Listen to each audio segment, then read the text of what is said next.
This entitled parent thinks that some asthma medication is going to help fight off a pandemic, and so does the unthinkable and demands this poor person to hand it over. Who will come to their rescue?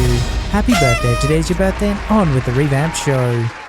My stepmom is British, Welsh to be exact. For those who don't know, Wales is the little hump west of England and north of Cornwall. It's a beautiful place, known for sheep, alcohol, and mistakes involving sheep and alcohol. My stepmom was ethnically Welsh, but raised in England. Despite this, my Nain and Tate, Welsh for grandma and grandpa, insisted on her and her brother learning Welsh to preserve their heritage. The Welsh are a proud people, and so they wanted to ensure their children were as immersed as they could be. So she grew up bilingual, went to uni, got a job working for a certain tech giant, and moved to the US to help train their staff. A few years later, she met my dad and joined the family. At the time, I was still getting over my mum, so her presence was less than welcome. Despite this, my stepmom never pushed me or tried to buy her way in. She gave me the room I needed to grieve, and when I was ready, showered me with enough affection to make up for the lost time. She has my eternal love and respect for it, and has become my second mother. Now we live in a large town in the Midwest, being west of the seaboard but east of the Mississippi. So while most people are open to outsiders, there's the usual few who just want to ruin everything. Around Christmas time, I was visiting home from college with my girlfriend, Charlie, whose awesomeness has been detailed in another post. Enjoying some quality girls' time with my stepmom. We were in the mall, searching for some place that sold plastic modeling glue for my dad. He's really into Warhammer. During this, my stepmom is on the phone with her brother, who still lives in the UK, catching up and sharing some laughs. They were speaking Welsh to each other, which happened to offend a woman who has since earned the title of Karen. We were standing in front of the mall map, trying to find the hobby store, when I heard a loud scoff from behind us.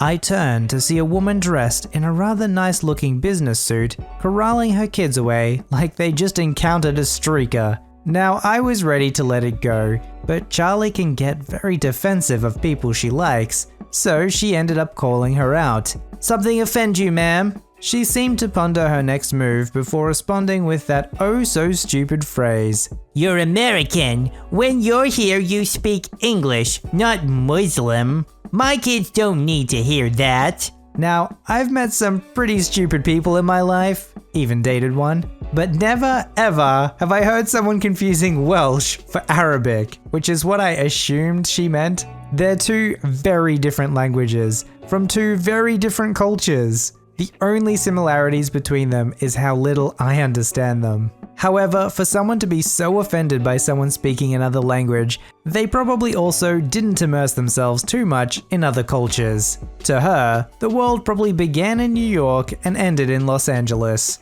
It was at this point that my stepmom hung up. "Now, I know that Americans get a bad rap and all," she said in a very obvious British accent, "but it doesn't help when you actively conform to the stereotype."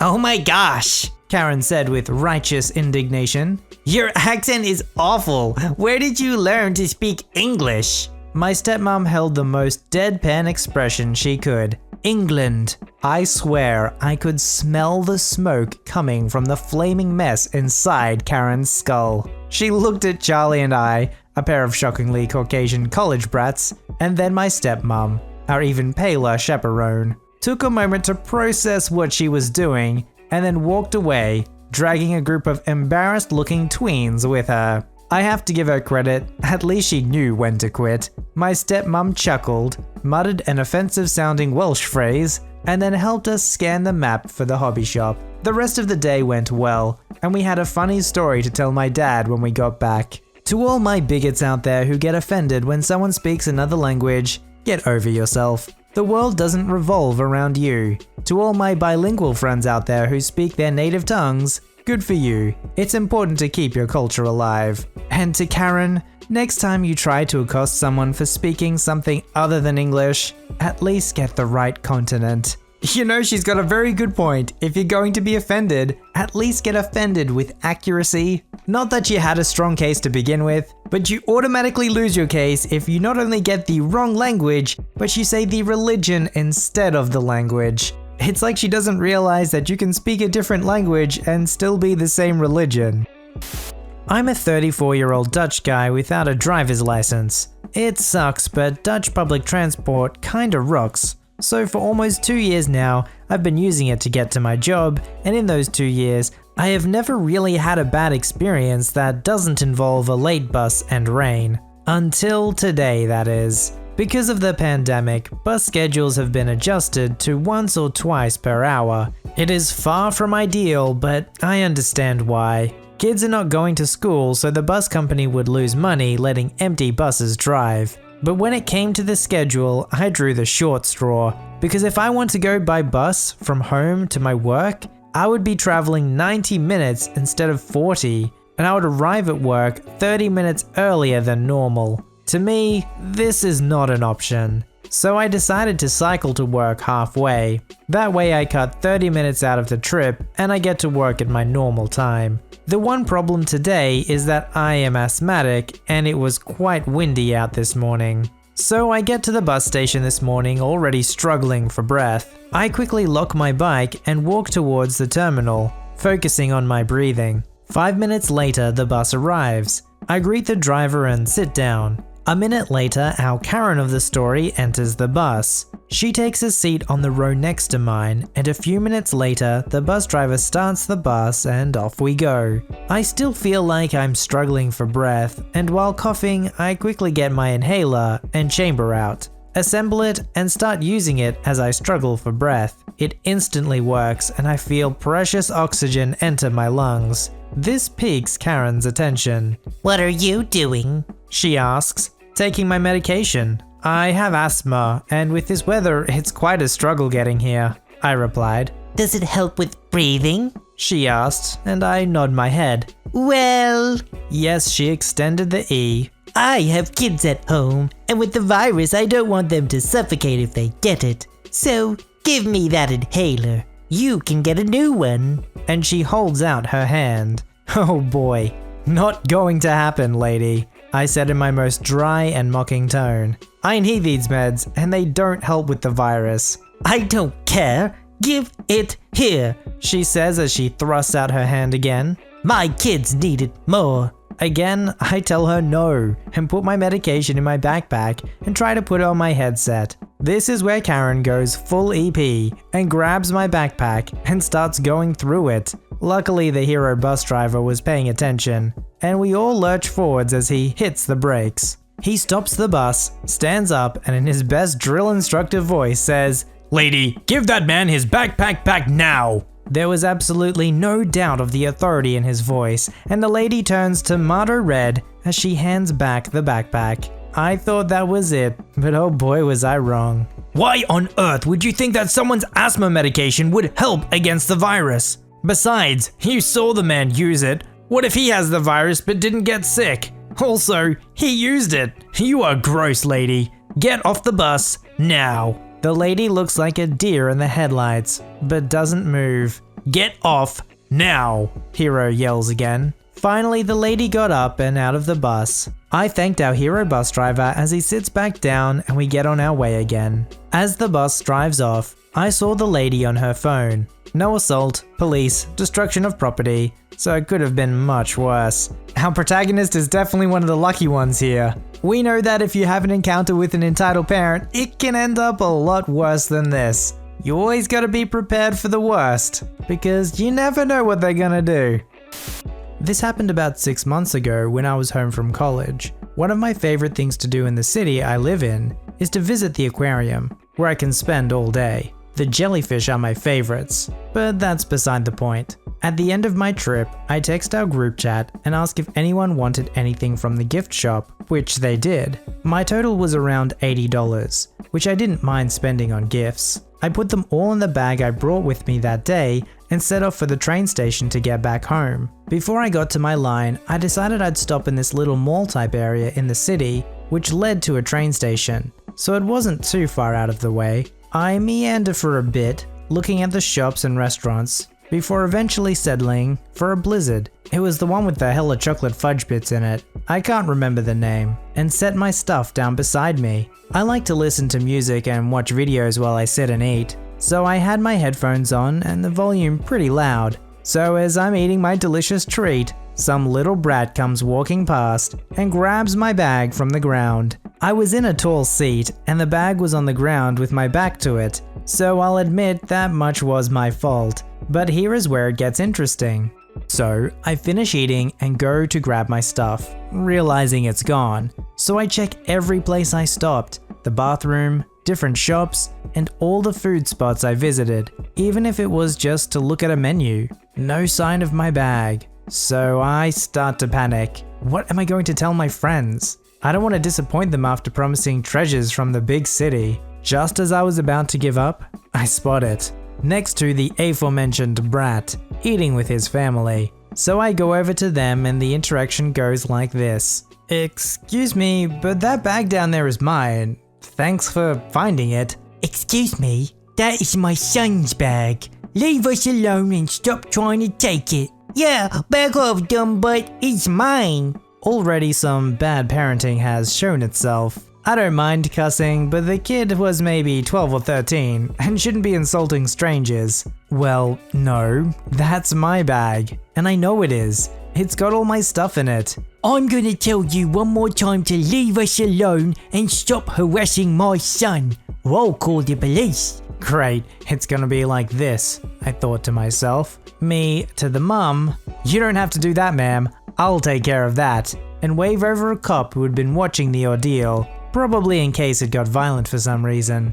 I'm a rather larger guy with an angry resting face, so I understand. I should mention that her husband stayed quiet the whole time, probably not wanting a part of his wife's mess. "What seems to be the issue here?" Before I could explain, the mum pipes up. Hi, yes, this man is threatening us because he thinks my son's bag is his, but I'm pretty sure he's been trying to steal it. Kinda strange that I'd be the one to call over the cop, but whatever, lady. The cop to me. "Is that true?" he said with a bit of a sigh. This probably wasn't his first encounter like this. No, it's actually the opposite. This child stole my bag and now his mum is trying to defend him.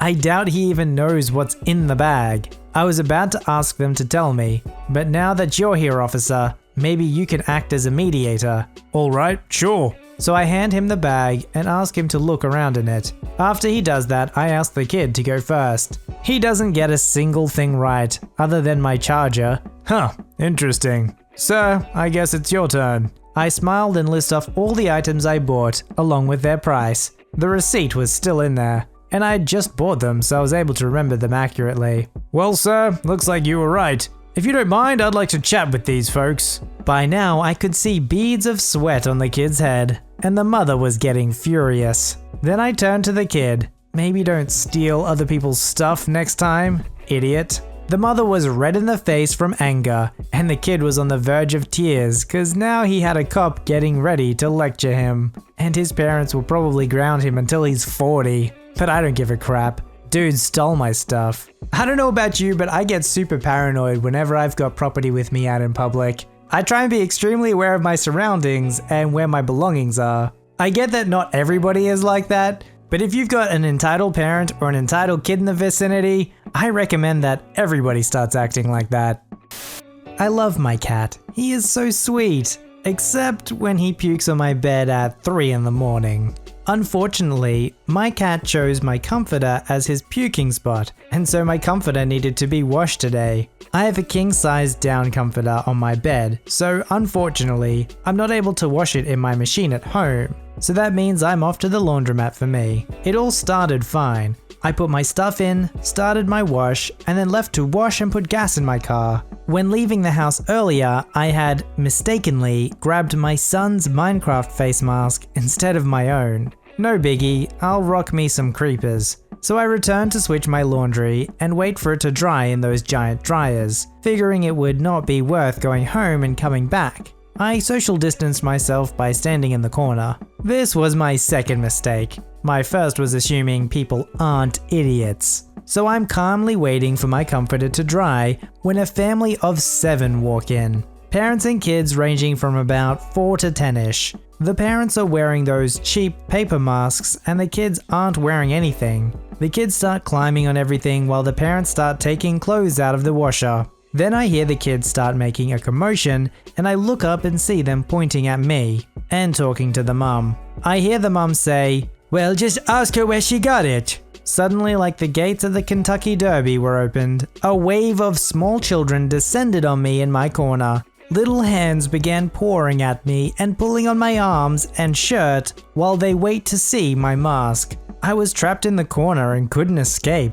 It was like the scene from a horror movie where all these hands are clawing trying to pull the actor into hell. I'm not going to lie, I screamed like a spider was crawling in my ear and shoved them off me. One of the kids fell down and started crying. Now I have entitled Mum's attention. She storms up to me and I'm still shaking. She starts screaming at me for hitting her child. I, not so calmly, explained that it was not okay for her kids to be touching me, even if there wasn't an active pandemic going on. Entitled Mum, "All they wanted was to see your mask. You should have just given it to them and they wouldn't have touched you. Besides, what business does a grown woman have wearing a cartoon characters on their face? Those are for kids anyway." By the time the laundromat attendant, who was a nicer old lady, came over and asked what the problem was, EM started shouting that I'd pushed her child for no reason and that I should be asked to leave. I explained what really happened, and the lady asked if I wanted her to call the police.